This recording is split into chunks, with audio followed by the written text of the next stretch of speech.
Bienvenue. Aujourd'hui, on va parler d'un sujet très utile. Comment créer et utiliser son compte sur le site impôts.gouv.fr. Si tu es un peu perdu avec Internet, pas de panique. On va tout expliquer, pas à pas, calmement, simplement. Ce guide est fait pour toi, que tu sois débutant, senior ou juste curieux de mieux comprendre comment ça marche.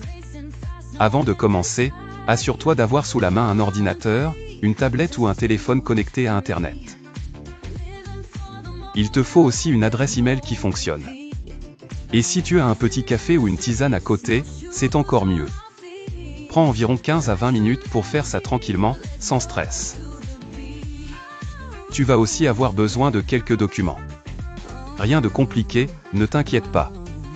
Il te faut ton avis d'imposition, celui que tu reçois chaque année pour les impôts. Tu y trouveras ton numéro fiscal, c'est un numéro à 13 chiffres.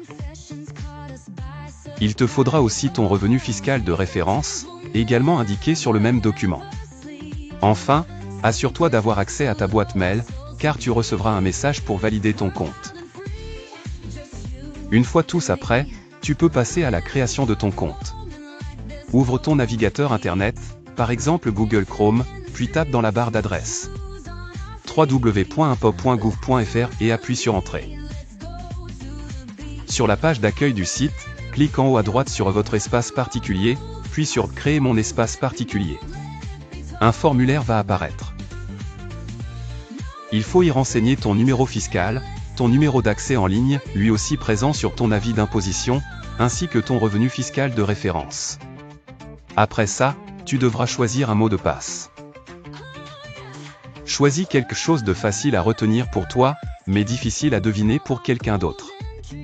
Renseigne ensuite ton adresse email, accepte les conditions d'utilisation, puis valide.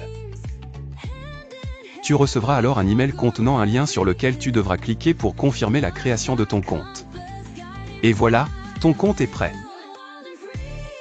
Une fois connecté, tu pourras déclarer tes revenus, consulter ton avis d'imposition, modifier des informations comme ton adresse ou ton RIB, et télécharger des documents officiels. Tous tes documents sont bien rangés dans ton espace personnel, et tu peux même les consulter jusqu'à 10 ans en arrière. Fini les classeurs à papier qui débordent. Et si tu n'as pas envie de retenir un mot de passe de plus, il existe une solution pratique, France Connect.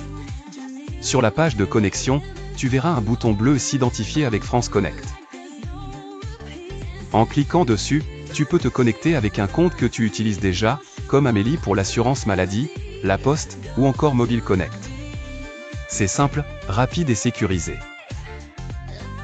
Et si tu as activé l'identité numérique de La Poste, tu peux aussi l'utiliser, c'est une façon fiable et reconnue de prouver ton identité en ligne. Et voilà, mission accomplie.